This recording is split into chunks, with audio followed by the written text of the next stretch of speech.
வணக்கம். நான் சுபவீர பாண்டியன். நாம் ஒவ்வொரு நாளும் பலரோடும் பேசுகின்றோம்.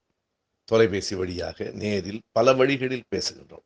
ஆனால் நாம் நம்மோடு பேசுகிறோமா என்று ஒரு கேள்வி இருக்கிறது.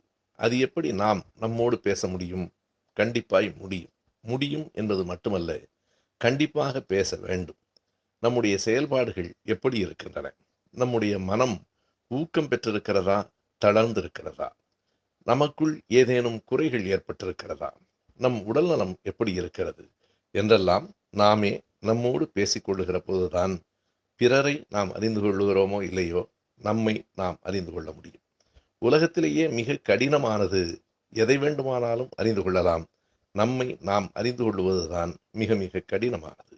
அப்படி அறிந்து கொள்வதற்கான முதல் படி நாம் நம்மோடு பேசுவது, உள் மனத்தோடு உரையாடுவது.